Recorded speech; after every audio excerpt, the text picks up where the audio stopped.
Welcome back, everyone. We've got a fun one for you today. Amy and I are discussing our top 5 favorite Joseph Pilates quotes. How are you doing today, Amy? So good. I'm so excited to chat about this. This is like where the passion is in hearing Joe's words and being able to share these and talk about what they mean to us. We could talk about this all day, but we will keep it short. We're going to break it down to a few of our favorites. Yes, we're going to try to limit it to 5.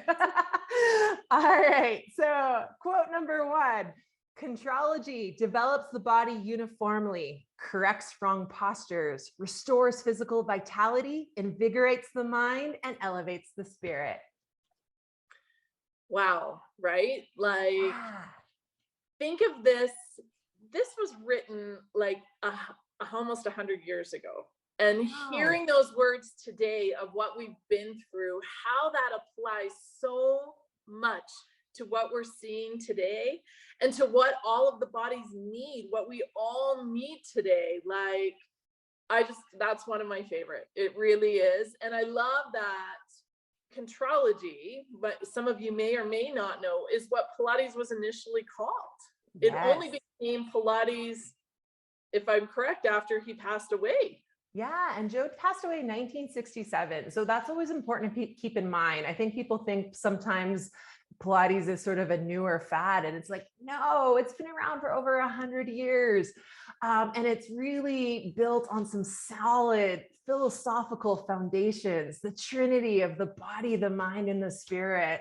Yeah. And I mean, it's really kind of all in that quote, like developing the body uniformly. I think that that's an interesting concept. It's not this idea of like, that's another quote where he says, don't be fixated on pet muscles, but like have our internal muscles be as strong and sufficient as the outside ones, to be as strong as we are flexible, to be supple, have excellent posture. So we feel good in our own body. And then he's already talking about, in a way, mental health, like invigorating the mind and elevating the spirit, all from doing this practice. And all of it is encompassed in this practice, in the method.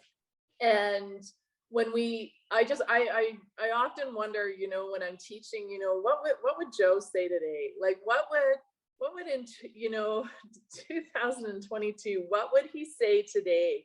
And I think he would say he'd say, go back and read my book, go back and read Return to Life.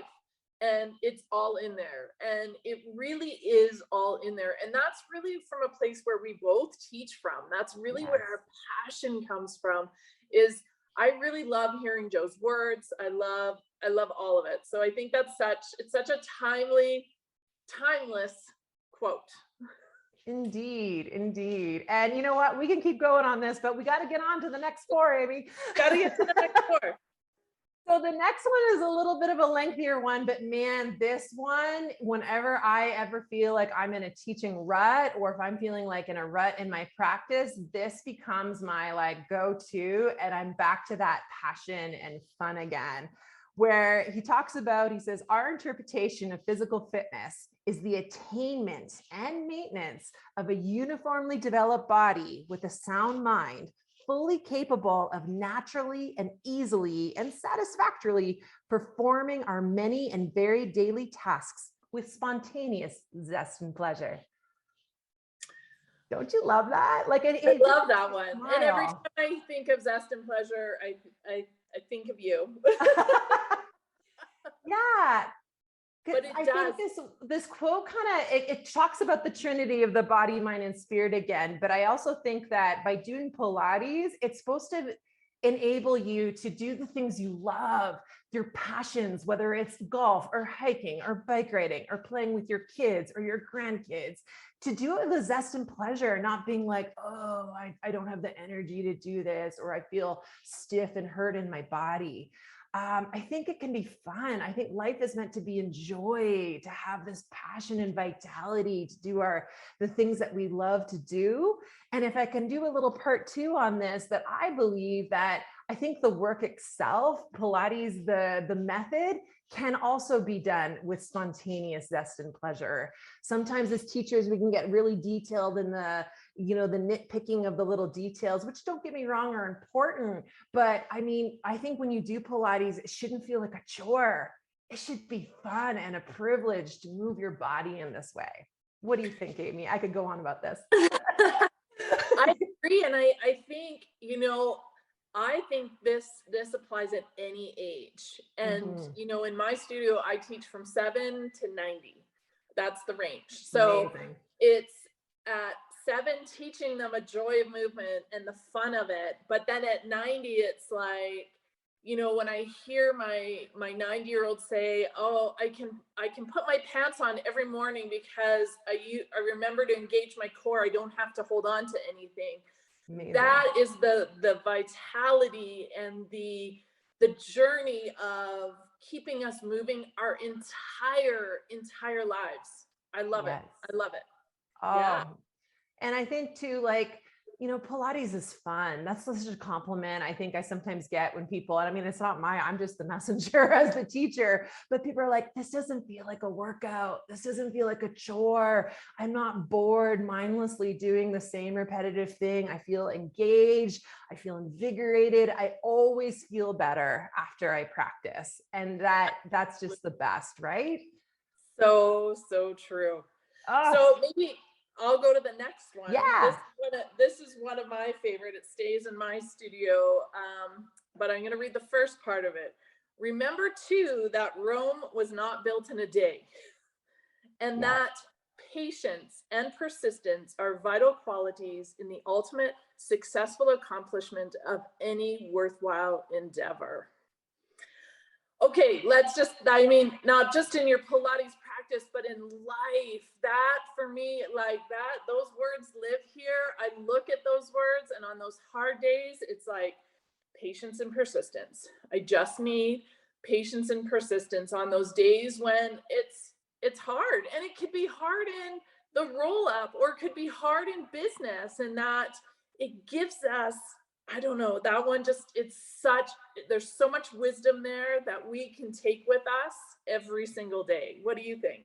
Absolutely. And the fact that it's like you said, this applies to life in any successful accomplishment of a worthwhile endeavor. I mean, Pilates is not a quick fix. It's not. I mean, but here's the thing. Do quick fixes actually work in anything? No. Whether it's money, health, diet, whatever, it really takes practice, patience, and persistence. And I think that why this work has stood the test of time is because it is a practice that prepares you for those curveballs that inevitably we all get in many areas of our life.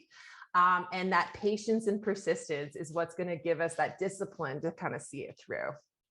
I agree. I love those words.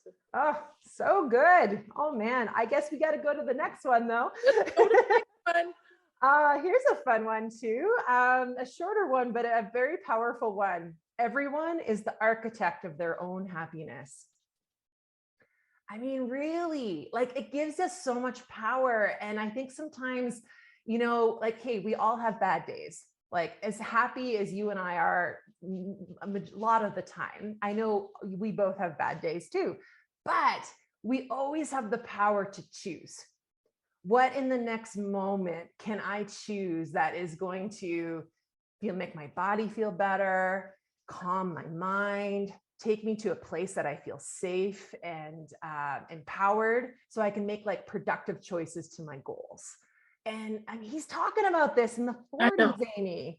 I know. And this is like sort of in our new age, self-improvement, personal development world. Yes. These are the things he spoke of. And it does apply today. And that we do have the power to choose. And that's what I love also so much about this method is we have the power to choose exercises for everybody. You don't have to be a dancer. You don't have to be a super athlete. You can really, anybody who walks into a Pilates studio right here, you get to make the choice and we get to help you choose the movement for you to feel successful, to move you really on a path just to movement. Yes. Yeah. And how he's talking about it's the architect of your own happiness. He's talking about happiness. He's not talking about your abs, which sometimes people think Pilates is just all about. In fact, he doesn't talk about your abs at all in the way that us like we do nowadays in magazines. He's talking about happiness, health, invigorating your mind, accomplishing your goals. Like this work has such strong philosophical roots, like such a cool foundation that it's got to jazz you up. Like I can't wait to take this to my Who day. doesn't want more happiness in their life? Yes. And at any stage again of your life is that, and we're not saying do Pilates feel happy. You probably will, but it really comes down to a choice. When we choose to move our body, we get to move our body. We create a change, body, mind, and spirit every time. My always goal is whoever comes into my studio feels better when they leave, even if it's just a little bit, that we've created that just shift, and you get to take that through your day. Yes. Which you can see the overlap, which you go through your daily tasks with zest and pleasure. It's exactly amazing. All right. So, yeah, and this sort of has a nice overlap to our final quote, although I know we could pick 15 more. We might have to do another one about this, but just the simplicity of this one is so beautiful. Every moment of our lives can be the beginning of great things. And I think like every moment, we're never stuck. If you're stuck in a rut, choose differently in this next moment. Like life is continuous. And you're right, at any age, I don't have anyone in my 90s, but I definitely have a couple of clients in my 80s. And I love it when they're like, Bonny-Lynn, I move better now in my 80s than I did in my 60s. And I look forward to exercising. And I'm like, this is amazing. And that's what it's really about, right? Yes. Is keeping us moving, keeping us doing the things we want to do. And the things you choose might be different than what I choose. And that's okay. But that this gives us that energy that keeps us supple, like you said, and for all the years. I have to say, for me, there's nothing more beautiful being able to go and watch some of our Pilates elders who were taught by Joe, and watching who now are in their late 80s into their 90s, and watching them move is, to me, I'm in awe. And I think, if I wish Pilates would have come into my life at a much earlier age. I look at the kids I get to teach and I'm like, oh my gosh, that the opportunity for them to begin their journey at this age and have movement through their entire life is amazing. And sometimes it's hard to choose to move. Yeah. Sometimes just making that choice is the hardest part. But once you make that choice and you show up, the rest, I promise you, is worth it. Beautifully said, Amy. I think you always have these little showstoppers where I'm like, I actually have nothing more to say on that. That's so beautiful.